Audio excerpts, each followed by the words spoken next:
In this episode, we dive into how and why the Bitcoin blockchain can record non-Bitcoin events. In other words, how the technology works to record things like photographs and documents, and why that would be useful for us to have as an immutable record or recording of the historical events of an economy and society. And ultimately, how crypto history is cryptographically verifiable macro history. We cover how we can use Bitcoin's blockchain to provide a cryptographically verifiable record of any historical event for the cost of a single transaction, like who did something, who received something, what happened, when did it happen, where did it happen, and potentially even why it happened.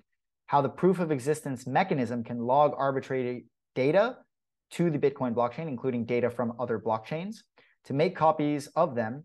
How tools like elliptic and chain analysis can de-anonymize many transactions on Bitcoin, how other technologies like zero-knowledge proofs, smart contract chains, and decentralized social networks can extend the capability of what can be hidden or recorded on-chain, how naming and incorporation systems like ENS allow us to hold individuals and corporations accountable for their actions, how crypto credentials, non-fungible tokens or NFTs, non-transferable fungibles or NTFs, and soul bounds can speed up hiring and recruitment processes to increase social mobility around the world. What block space is and why our advancements in block space will allow for the same kind of advancements we've seen with computer processing power, things like having a smartphone that is more powerful than old computers that used to take an entire room, how we can use this technology to protect ourselves from deep fakes, misinformation, and government censorship, and finally, how having a global or national ledger of record would have helped us save thousands of lives during the COVID-19 pandemic and trillions of dollars by curbing global inflation rates. We covered so much in both technical and layman's terms so that anyone could understand these concepts. And since we're just starting out and could really use your support, if you like this episode, please tantalize that like button into a roaring frenzy. Share this episode, comment, sign up for our newsletter and Discord, and retweet our episodes to @Balajis, that's BALAJIS, so we can get his attention and get him on the podcast. I promise we'll make it all worth it for you.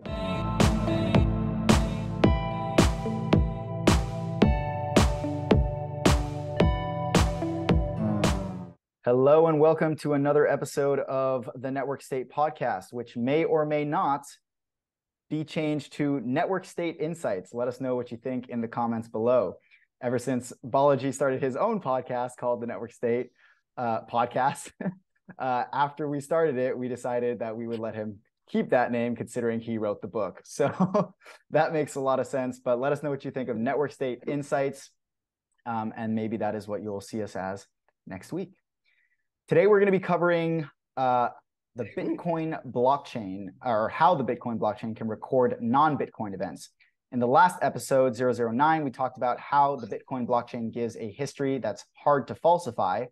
So if you haven't already listened to that episode, I would recommend listening to that one first, if you care about understanding the technical side of how all of this works. If not, today we're just going to be going over how the Bitcoin blockchain can record non-Bitcoin events.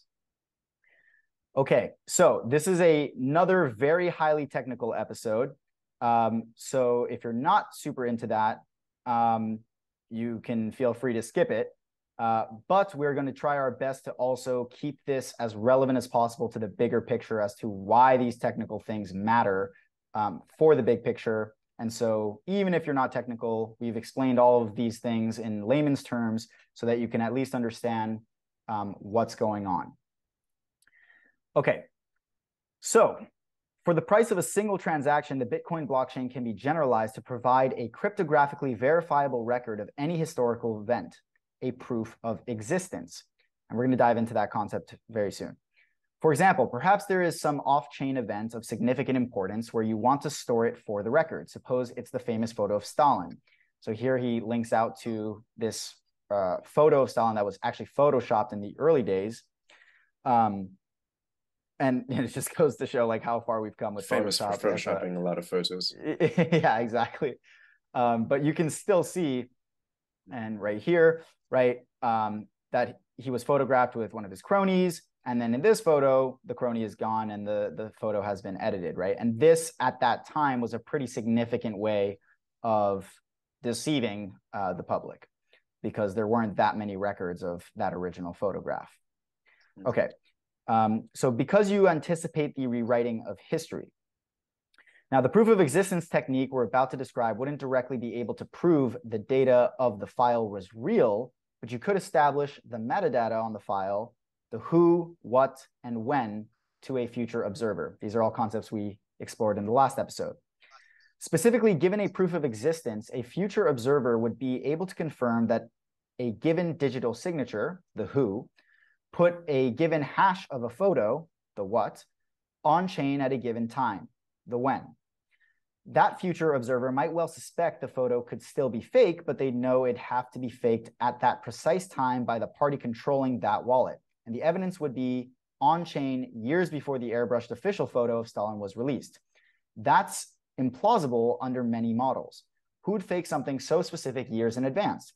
It'd be more likely the official photo was fake than the proof of existence. So let's suppose that this limited level of proof was worth it to you.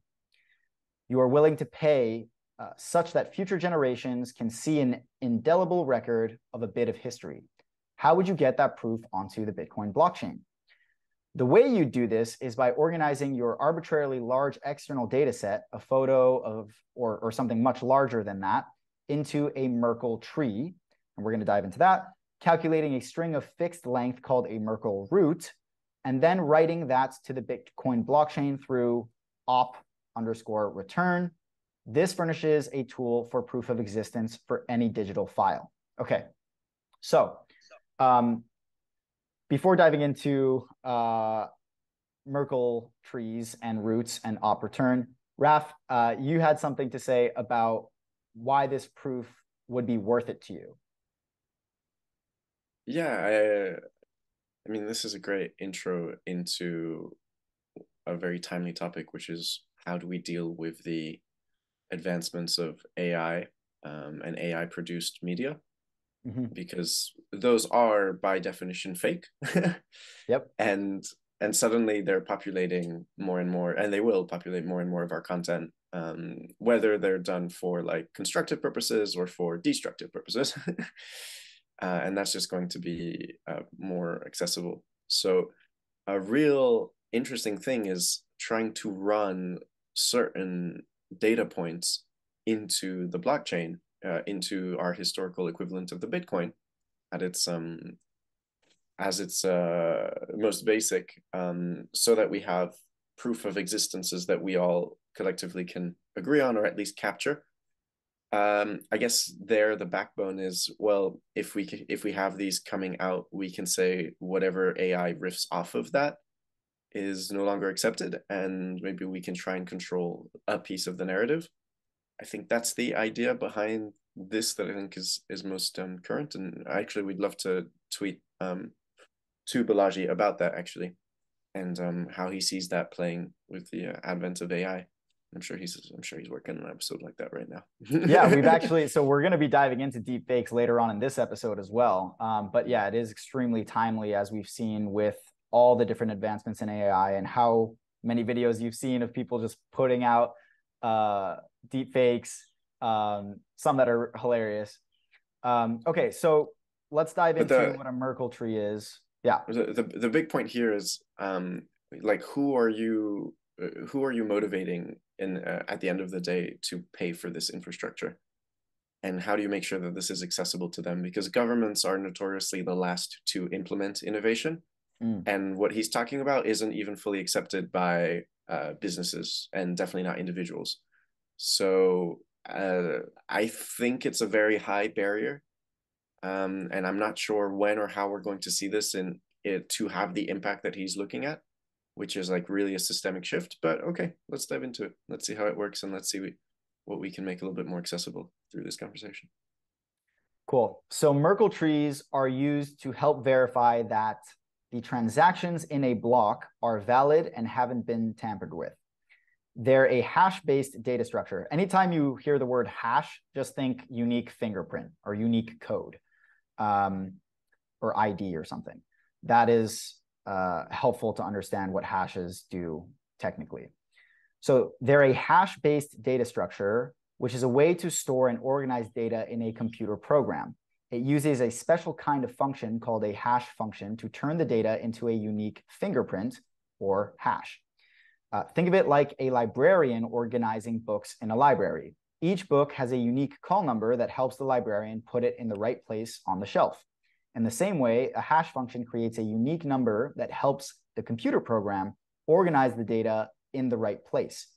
This can be useful for quickly looking up data because the computer program can use the hash function to find the right place in the data structure without having to search through all of the data. It's like finding a book on the shelf using its call number instead of having to search through all the books in the library.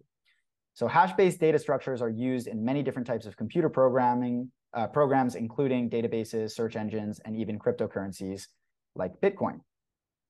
Now, the Merkle root is the hash of the final root node. It's like a summary of all the data in the Merkle tree. So if any of the data in the tree is changed, the Merkle root will also change, which can be used to detect any tampering or errors in the data. So it's basically just like the final summary of the Merkle tree. And the important piece of the root is that if any branch on the tree is altered or any leaf is altered, it will also change the root. And so that can detect changes. Now, op return is a special type of script in the Bitcoin blockchain that allows users to embed data in a transaction.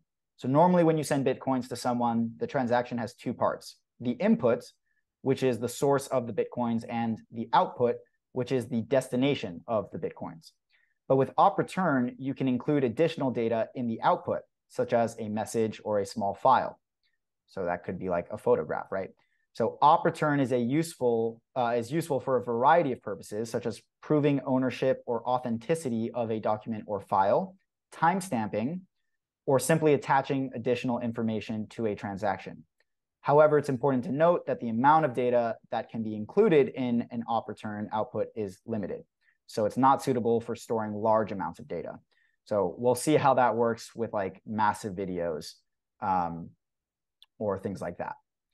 So to bring that all together, right, having understood what a Merkle tree, Merkle root, and op return is, he says that this furnishes a tool for proof of existence for any digital file. So proof of existence is a way to demonstrate that a particular piece of digital data, such as a document or file, existed at a certain point in time. It works by using the properties of a blockchain to create a tamper-proof record that verifies the existence of the data. To create a proof of existence, a user would take a hash, a unique code that represents the contents of the data, and store it on the blockchain. Since the blockchain is a decentralized immutable ledger, it can serve as a public record of the existence of that hash at that particular point in time. So this can be useful in a variety of contexts, such as for legal or regulatory purposes, or for verifying the authenticity of important documents or intellectual property. By using a blockchain to create a proof of existence, users can be confident that their data is secure and cannot be altered or deleted without leaving a trace. Overall, proof of existence is a simple but powerful use case for blockchain technology that demonstrates its potential for creating new types of decentralized systems that can be used to provide greater security and transparency in a variety of fields. So let's just extrapolate that out, right? We have some use cases there with legal and regulatory. And like we talked about in the previous episode, this kind of technology can be used in that example of like Stalin, or for any kind of government accountability, where if their actions were monitored and logged with proof of existence on the Bitcoin blockchain, that's immutable, right? So the original file, if they're held accountable to have to log those original files on the Bitcoin blockchain, cannot be tampered with 10, 15, 20 years down the line when they're like, you know what, we want to hide that part of history because it doesn't make us look good. Mm-hmm. I think it's interesting for internal affairs, like with politics, when politicians decide to vote one way or another, and to have that all tracked down, and then have a layer on top of that that's sort of just publicizes, okay, here's, here's everybody's vote and what they're voting on and why. Like, oh, you can see on this issue they voted this way, on that issue they voted that way. And in terms of accountability, we've talked about this in some previous episodes, could be some pretty cool stuff. And again, how do you make that accessible to the public? You'd think once the information is well tracked, it's probably not that big of a deal to make it available. It's kind of ticker or something. And I will like throw in a little wrench in here because this is what I was thinking of as I was reading through all of this. But the question to ask ourselves really is, how much do we as a citizenry of any country want complete transparency with governments? And the reason I ask that is, are we trustworthy enough? Are we responsible enough to truly have a objective form of truth that cannot be manipulated, right? So I guess another way of phrasing the question is, at what points in history has a manipulation of events been to the benefit of humanity as a whole? And that's where we have to make a counter argument for whether or not this could work. And then the flip side of that, which we dive into towards the end, is how this could easily become a massive tool for complete surveillance in every way. And so a complete eradication of privacy. And that is also a very important distinction. Yeah, to be honest, just the fact that this kind of system could lead to that possibility is already kind of like, I think you have to be really sort of laser focused on wanting to make this a thing, because otherwise it sounds like the downside is so like just annoying, like I'm not sure.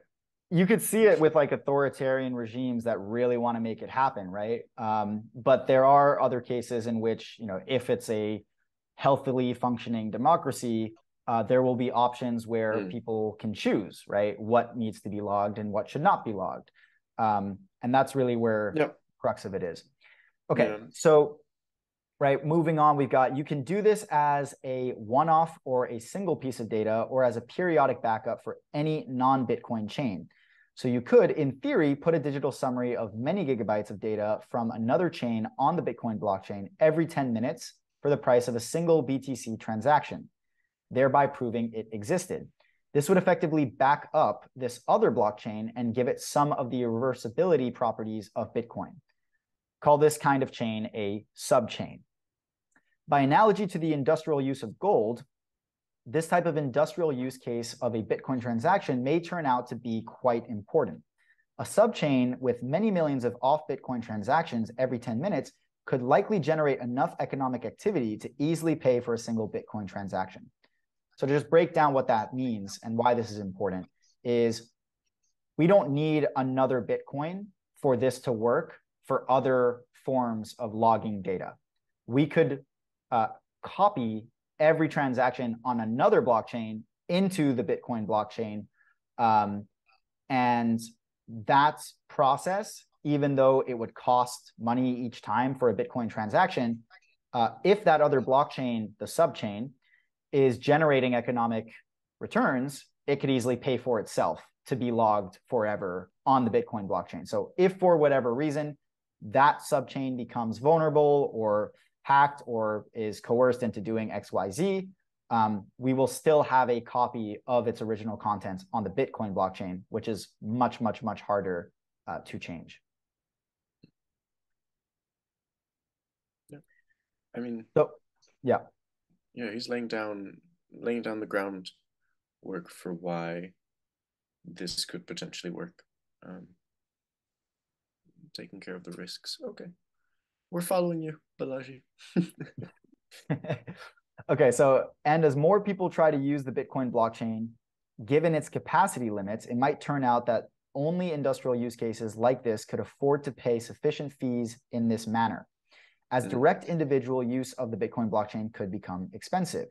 So that means we can use the proof of existence technique to log arbitrary data to the Bitcoin blockchain, including data from other chains. It's basically a summary. Okay. So now let's move into how blockchains can record the history of an economy and society. So we just zoomed in to detail how you'd log a single transaction to the Bitcoin blockchain to prove any given historical event happened. Now let's zoom out. As noted, the full scope of what the Bitcoin blockchain represents is nothing less than the history of an entire economy. Every transaction is recorded since t equals 0, which is basically just like the beginning of time of the Bitcoin blockchain.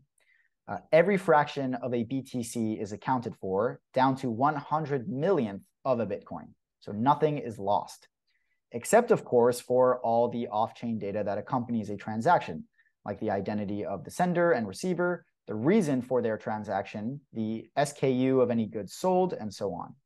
There are usually good reasons for these things to remain private or partially private, so you might think this is a feature instead of a problem.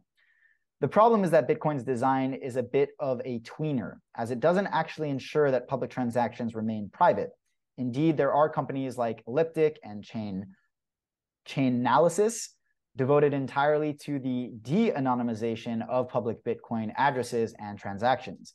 The right model of the history of the Bitcoin economy is that it's in a hybrid state where the public has access to the raw transaction data, but private actors like Chainalysis and Elliptic have access to much more information and can de-anonymize many transactions.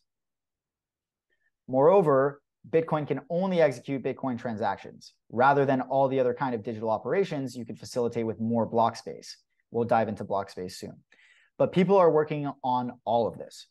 So zero knowledge technology like Zcash, Ironfish, and Tornado Cash allow on-chain attestation of exactly what people want to make public and nothing more. So what is zero knowledge technology?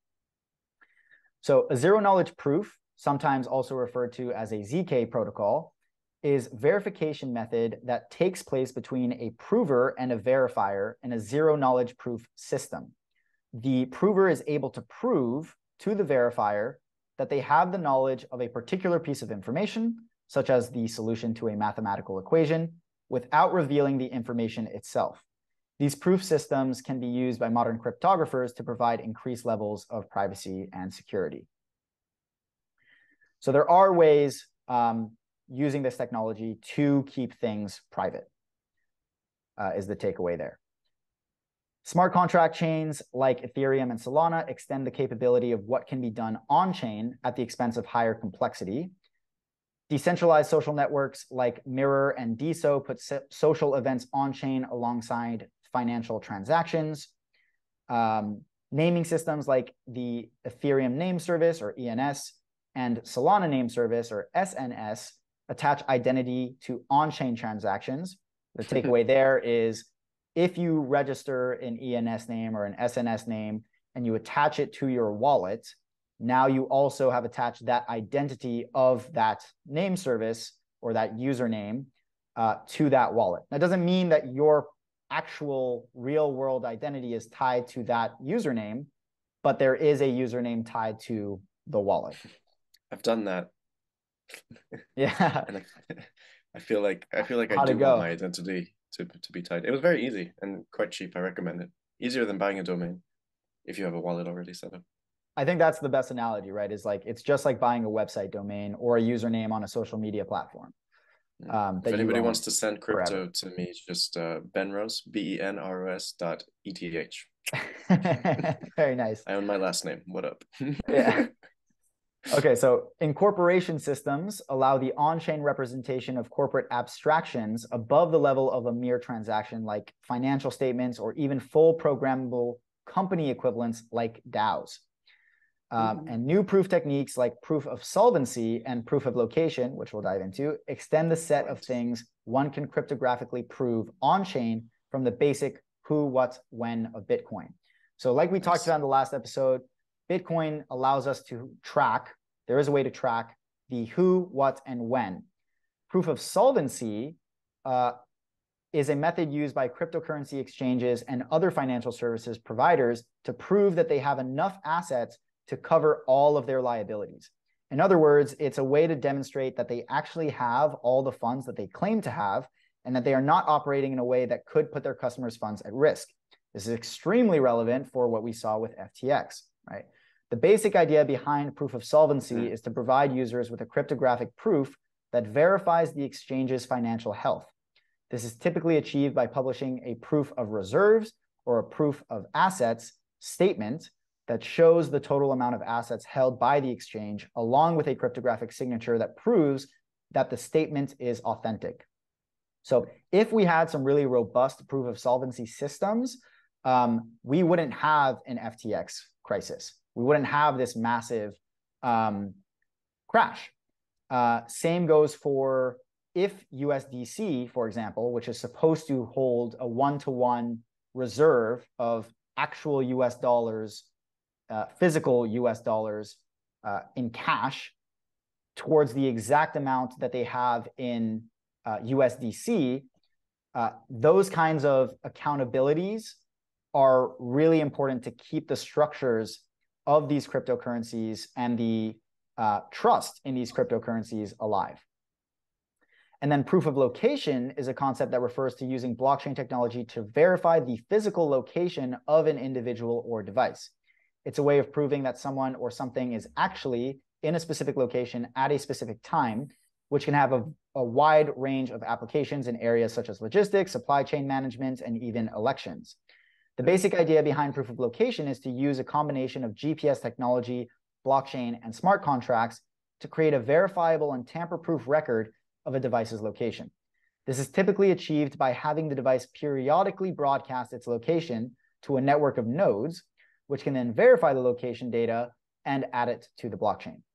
Smart contracts can then be used to automatically trigger certain actions based on the device's location, such as releasing a payment or initiating a delivery. The use of blockchain and smart contracts helps to ensure that the location data is accurate and cannot be tampered with, which is important for ensuring the integrity of the overall system. So proof of location is still an emerging technology, and there are a number of technical and practical challenges that need to be addressed in order to make it more widely usable. However, it has the potential to enable a wide range of new applications and use cases that could have significant benefits in areas such as logistics, transportation, and more.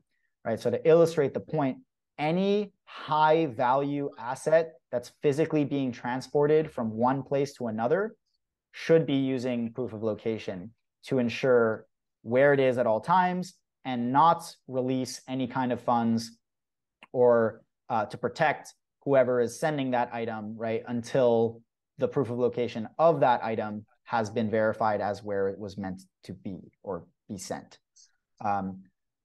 So yeah, there are a lot of problems with that, but ultimately you can see if people are moving gold from one bank to another, or people are moving diamonds from one place to another, or any high value asset like that. Cheese. It would make a lot of sense. Cheese, absolutely. That's actually top of the list. Okay, so quick stop before we move on. Anything else to dive into on your end, Raf? No, I made my shout out for people to send me stuff, so I felt like that was pretty good. Yeah, that was solid enough. Okay, so anyway, now we have the who, what, when, where, and backed up assets for all of these possible transactions. And that's really powerful just in itself. Now he goes on to say, crypto credentials, non-fungible tokens or NFTs, non-transferable fungibles or NTFs, and soul bounds allow the representation of a non-financial data on-chain like diplomas or endorsements. Okay, so let me break each of these down. I don't know if we have to go so deep into all of these, but yeah, I'm gonna give like briefs for people who haven't heard what these terms are before. You should just get out of here if you haven't heard this. Real truth, man. Okay, let's go. Hit me. So crypto credentials are, just like you earn badges at Stack Overflow, just like you earn badges in a video game, or just like you earn certifications from Google or LinkedIn, you could earn crypto credentials. And the difference being that they're on-chain. Because they're on-chain, you can log into any site with them. And then you can qualify for instant jobs or micro tasks based on having those credentials. So when it comes to decentralized administration and hiring and getting tasks done, having crypto credentials makes it much faster. It's not like a huge improvement to what we already have. For example, if you trust Google's credential for taking a UX course, and meaning that you can perform UX tasks, you can just look at that person's LinkedIn and see that. And if you trust that Google's certification is real and that it was fairly taken by that user, then you can still do that. But that takes a lot more time. The fact that it's a crypto credential means that this could all be decentralized. You don't need to check anything. It's just on-chain. And so you have a smart contract verify, I want to hire somebody for this task. I want to make sure that they have this credential. If they have this credential, automatically pay them when the task is completed, right? Something like that. So to illustrate, there's a site called exorcism.io, which is not exorcism, but exercism.io, where you can learn Python by doing like 50 Python problems, or you can learn JavaScript by doing 70 JavaScript problems, and it's recorded on the site. And you can see that counter go up. And so the point that Balaji is making through that, this was quoted from a Tim Ferriss podcast with Balaji, is you can see that if people start spending their time learning useful skills like this and building their crypto credentials, rather than spending time building likes and comments on a social platform like Facebook or Twitter, where they don't really own that and the likes don't really have that much value, it would stimulate the economy so much more, right? It would add so much more social mobility to people, and social mobility in countries where it's much more difficult to rise to the top, or with poor social mobility, would be a game changer, right? And it also allows for somebody who is really smart as a virtual assistant in the Philippines or India or Brazil, but didn't go to Harvard, can still get this crypto credential and still get that work in a verified, decentralized way that's quick, rather than having somebody go through, the whole interview process of a Harvard grad.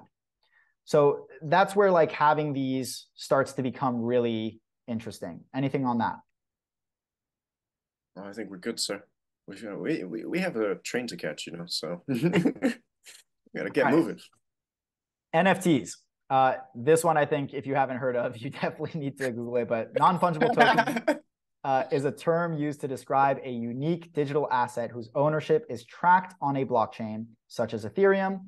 And assets that can be represented as NFTs range from digital goods, such as items that exist within virtual worlds, to claims on physical assets, such as clothing items or real estate. Now, let's remember that concept, because we're going to dive into that very soon as well, as to why that's relevant and important. Non-transferable fungibles, or NTFs, is a concept that Balaji came up with. So he says, after NFTs, we'll have NTFs. Non-transferable, but fungible.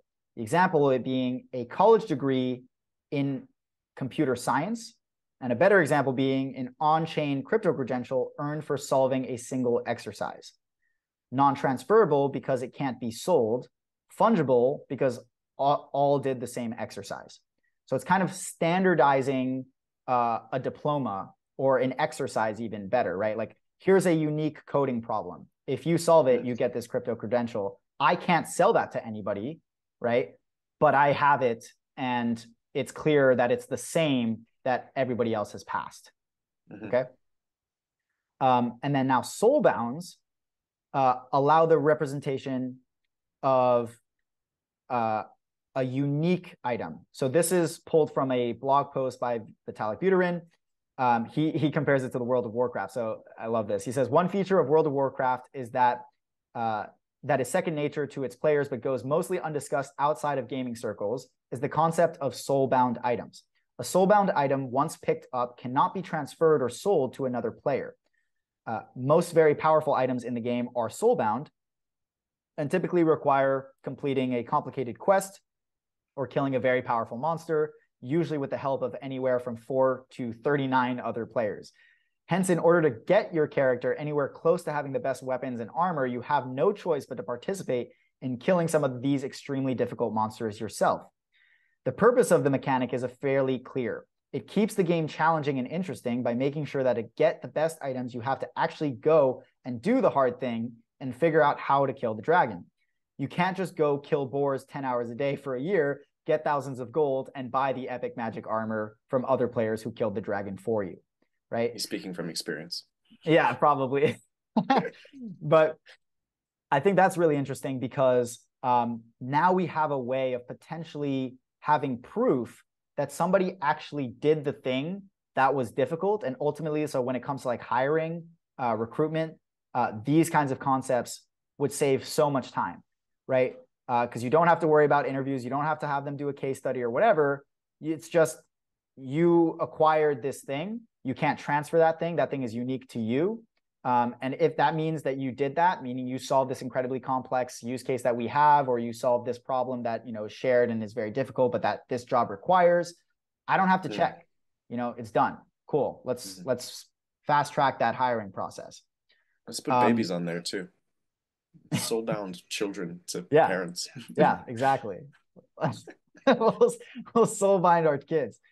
Okay. So anyway, to recap, crypto credentials, NFTs, NTFs, and soulbounds allow the representation of non-financial data on-chain, like diplomas or endorsement.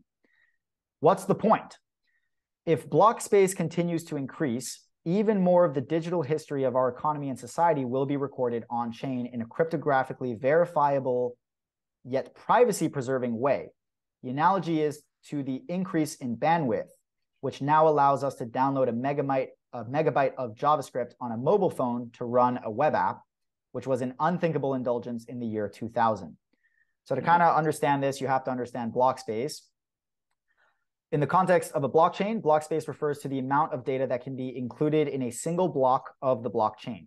Blocks are the units of storage on a blockchain, and they contain a list of transactions that have been validated and added to the chain. The size of a block determines how many transactions can be included in it, and therefore how many transactions can be processed by the network at any given time. Block space is typically measured in bytes, and the size of a block can be determined by the specific protocol and consensus mechanism used by the blockchain. The concept of block space is important because it has implications for the scalability and usability of a blockchain. If the block size is too small, the network may not be able to process transactions fast enough, leading to slow transaction times and high fees. On the other hand, if the block size is too large, it may lead to issues with centralization, as only a small number of nodes with high bandwidth and processing power would be able to participate in the network. So different blockchains have taken different approaches to block size and block space, with some allowing for larger blocks to accommodate more transactions and others using more complex mechanisms such as sharding to achieve scalability. We're not going to dive into that. Overall, the optimal block size and block space will depend on the specific use case and requirements of the blockchain in question. So a good analogy for this is the just processing power of computers in general, right? So like he illustrated, in the year 2000, we didn't even have smartphones, right? And then you accelerate that. So now we have smartphones where you can load a web app, which again, in 2000 was not thinkable. So the more the efficiency of this technology rises, the more we have progress in block space, the more we can see much larger and important technological innovations be a part of our daily lives and using them on a daily basis. Okay, so this is a breakthrough in digital macrohistory that addresses the issues of silos, bots, sensors, and fakes. Public blockchains aren't siloed in corporations, but publicly accessible. They provide new tools like staking and ENS-style identity. So staking is basically just when users of a blockchain can lock up or freeze some of their cryptocurrency holdings to participate in the network and help secure it. By doing so, stakers can earn rewards in the form of additional cryptocurrency. The specifics of how staking works can vary depending on the blockchain, but in general, stakers are required to hold a certain minimum amount of the cryptocurrency and to keep it locked up for a certain period of time. In return, they are granted the ability to participate in the network's consensus mechanism and help validate transactions. ENS-style identity refers to a type of decentralized identity system that is similar to the Ethereum name service. The ENS is a system that allows users to register human-readable names, such as myname.eth, as Raphael pointed out, and associate them with Ethereum addresses. This makes it easier for people to send and receive cryptocurrency without having to remember complex alphanumeric addresses, like the addresses of wallets. ENS-style identity systems expand on this concept by allowing users to create a persistent, decentralized identity that can be used across multiple platforms and applications. And so these identities can be verified using cryptography and can be linked to other personal data, such as social media profiles or contact information. Overall, staking and ENS-style identity are both examples of how blockchain technology can be used to create new types of decentralized systems that provide users with more control over their assets and their online identities. And I'll add to that, that this is also how we would hold a president or a leader of some sort accountable. If when they join an organization and they become the leader, they have to have a ENS-style identity associated with the wallet that they control. So the wallet being the bank of the country or the funds of a company. And they have to use that for every transaction. We can tie it to them, right? And so it's clear this identity authorized this transaction, and it's all on-chain and immutable. Okay. So to sum this all up, cryptohistory is cryptographically verifiable macro history. So we can now see how the expansion of block space is on track to give us a cryptographically verifiable macro history, or cryptohistory for short. This is the log of everything that billions of people choose to make public: every decentralized tweet, every public donation, every birth and death certificate, every marriage and citizenship record, every crypto domain registration, every merger and acquisition of an on-chain entity, every financial statement, every public record, all digitally signed, time-stamped, and hashed in freely available public ledgers. The thing is, essentially all of human behavior has a digital component now. Every purchase and communication, every ride in an Uber, every swipe of a key card, and every step with a Fitbit, all of that produces digital artifacts. So in theory, you could eventually download the public blockchain of a network state to replay the entire cryptographically verified history of a community. That's the future of public records, a concept that is to the paper-based system of the legacy state what paper records were to oral records. It's also a vision for what microhistory will become, not a scattered letter from an Abelard here and a stone tablet from an Egyptian there, but a full log, a crypto history, the unification of microhistory and macrohistory in one giant cryptographically verifiable data set. We call this indelible, computable, digital, authenticatable history the ledger of record. And I'm just going to finish up here and then explain the ledger of record. So this concept is foundational to the network state, and it can be used for good or ill. In decentralized form, the ledger of record allows an individual to resist the Stalinist rewriting of the past. It is the ultimate expression of the bottom-up view of history and what's written to the ledger. But you can also imagine a bastardized form where the cryptographic checks are removed, the read/write access is centralized, and the idea of a total digital history is used by a state to create an NSA/China-like system of inescapable lifelong surveillance. This in turn leads us to a top-down view of history, the future trajectory we want to avoid, where political power is used to defeat technological truth. So that sums up the most important takeaways. But the reason that we need to understand what a ledger of record really means is how we're going to conclude here. So Balaji gave a keynote speech that highlights the importance of crypto information and the potential it has to transform our society and economy. According to Balaji, we're currently in the midst of a pivotal shift from fiat information that is controlled by central authorities, to crypto information, which is information that is decentralized and controlled by the network. Balaji believes that the shift to crypto information is being driven by the increasing centralization and censorship of fiat information, which is leading many people to seek out alternative sources of information that are more decentralized and trustworthy. So Balaji also believes that this shift is happening because of the rise of cryptocurrencies and blockchain technology, which have enabled the creation of decentralized networks that can operate independently of central authorities. And this shift is important because it has the potential to democratize access to verifiably true information and create new opportunities for innovation.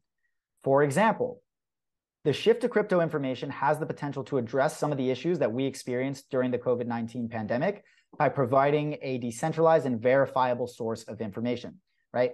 One of the main problems during the pandemic was the abundance of conflicting information from different sources, which made it difficult for people to know what to believe.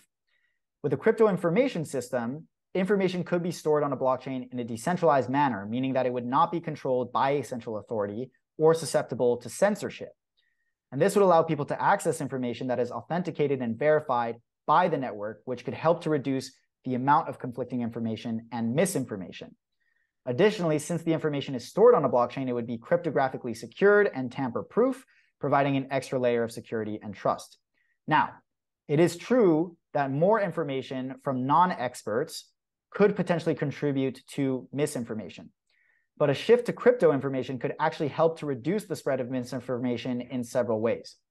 Firstly, crypto information systems have the potential to provide a more reliable and trustworthy source of information because the information is cryptographically secured and verified by a decentralized network. And so this could help to reduce the amount of conflicting information and misinformation by providing an authenticated and verified source of information that is not controlled by a central authority. So I just break that down for the COVID-19 example. If the WHO puts out a piece of information and it's authentically verified as coming from the WHO, and that is that source of information, we know that governments would not be able to censor that.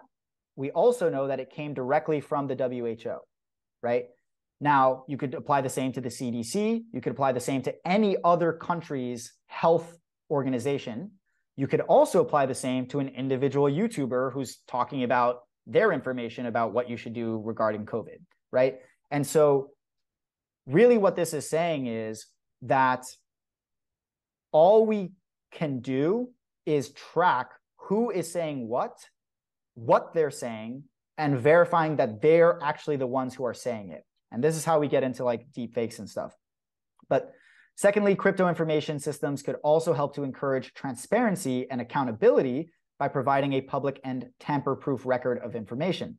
This could help to ensure that information is not being intentionally manipulated or distorted for personal or political gain, right? So Trump saying, oh, we don't have that many deaths, or Xi Jinping saying, oh, the cases aren't that bad here, right? Those things go out the window because now we have these records and they're tracked and they're immutable. Finally, the use of crypto information systems could also help to incentivize experts to share their knowledge and information, as they could potentially earn rewards or other benefits for doing so. And so this could help to ensure that accurate and reliable information is being disseminated rather than relying solely on non-experts to share information. So overall, while there are potential risks associated with relying on non-experts to share information, a shift to crypto information systems has the potential to provide a more reliable and trustworthy source of information and could help to reduce the spread of misinformation by providing a public, authentic, identifiable, and tamper-proof record of information. We have one more example to illustrate why this would be really important, which is to build a censorship-resistant inflation dashboard. And this is actually something that Balaji is offering a 100K investment for. And additionally, if the best dashboard uses Chainlink's crypto oracle technology to get the relevant data on chain, they'll be able to receive an additional 100K grant in Link tokens. So to illustrate the point, inflation is a monetary phenomenon, right? A function of money printing. But it is also in part a social phenomenon, a function of mass psychology. If enough of the right people believe that inflation is going to happen, it will. As such, when inflation is happening, there is often a push to censor discussion of inflation itself, under the grounds that discussing the problem actually causes it in the first place. That is exactly what happened in Argentina and Venezuela over the last decade, which, if you haven't seen, their currencies have completely gone to shit. And so that is why a world needs, or our world needs, a global, decentralized, censorship-resistant inflation dashboard. And so you can imagine, right, just having a true version or a dashboard that actually accurately displays the levels of inflation globally could really stabilize the macroeconomic actions of entire countries in terms of causing inflation to happen, right? So dramatically decreasing it. And so to conclude all of this, and then to hear your thoughts, Raf, the concept of a ledger of record is foundational to the network state, and it can be used for good or ill, right?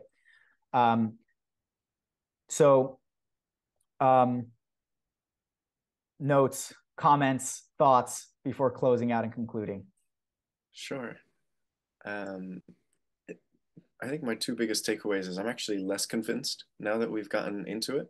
Okay. Because I think you're just pitting one kind of information versus another kind of information, where the decentralized will have to bear this huge cost of information certification, which will be always an imperfect system, versus a centralized information source, which will just say, well, look, we can be much more effective, choose to believe them or us, but at least like we're doing this. And so it's curious for me to see how actually a decentralized system of information is actually competitive versus centralized information. The more I got into it, the more I was like, I don't see what if there actually is a competitive advantage to this.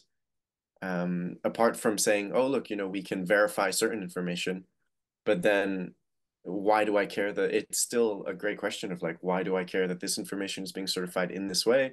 Who controls that? To what purpose? Like, for me, those are the same human error questions that you would have for a centralized system.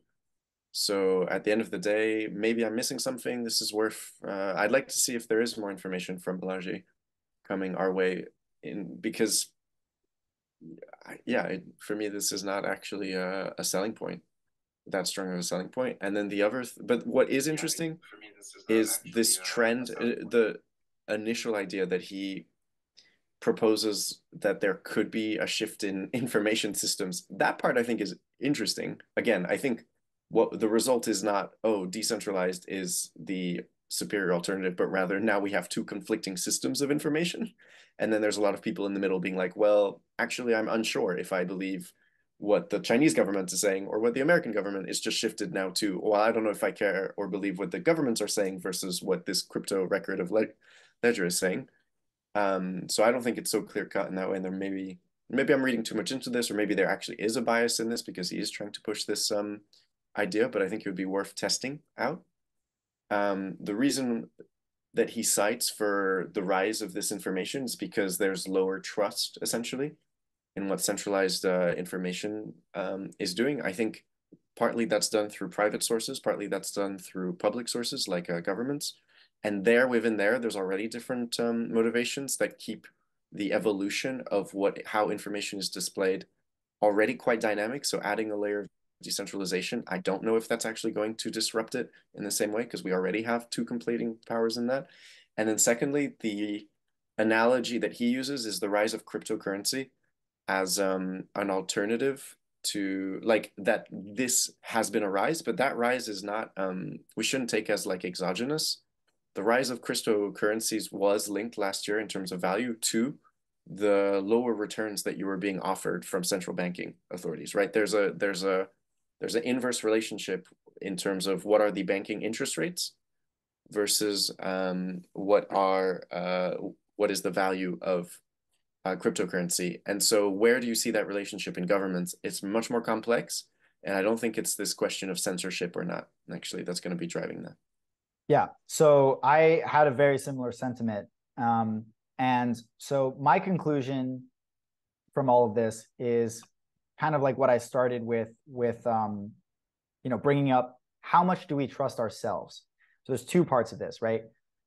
One, I think that it is more a solution to the worst case scenarios that we will see and are already coming up, then it is better than the current situation. And two is, if this could be better than the current situation, it means that we trust decentralized information more than centralized information. So let's break each of those down. So the first is, right, let's address deep fakes. With proof of existence, we can use that to address the problem of deep fakes by providing a tamper-proof way to verify the authenticity of digital media. So deepfakes, if you're not aware, are realistic-looking manipulated videos, images, or audio recordings that are created using machine learning and artificial intelligence. They can be used to spread misinformation or to deceive people into believing something that is not true. By using proof of existence, it is possible to create a time-stamped, immutable record of the original, unmanipulated version of a piece of media before it has been altered. And this can be done by creating a hash of the original file and storing it on a blockchain. If the media is later altered, a new hash will be generated and it will be different from the original hash. By comparing the hash of the altered media to the original hash stored on the blockchain, it is possible to determine whether the media has been manipulated, and if so, when the manipulation occurred. And this can help to identify deepfakes and to provide evidence to counteract their harmful effects. So overall, proof of existence can be a powerful tool for addressing the problem of deepfakes and ensuring the authenticity and integrity of digital media. Now, that to me is a protection against the worst case scenarios that we will see. As we've seen already, right? Russia has tampered with US elections. Everybody tampers with everybody else's elections. And they're using these kinds of technologies to influence people with misinformation purposefully, trying to make it look real.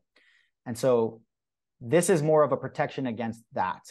Now, whether or not it makes the current system better goes to the question of, why would we want decentralized information over centralized information? And I think that question, the answer to that question depends on, do you trust your government or not, right? So if you're in an authoritarian dictatorship, you don't want to trust your centralized government because they're probably trying to oppress you with propaganda and all kinds of other tools. But if you're in a free, quote unquote, free country where you trust your government, then you do want centralized information because you want one source to be there. And in this case, the technology is still useful because at least you can verify that the source of information that is coming from your trustworthy government is actually coming from that trustworthy government. It's not some nefarious actor who is posing as your trustworthy government and trying to influence you. So it's really putting a lot more information and decision-making in the power of the people to decide ultimately who you're going to trust, but at least when you decide to trust somebody, that it is that person, that is in fact that person, and that you're not being deceived by some nefarious actor. Now, at the same time, yeah, go ahead.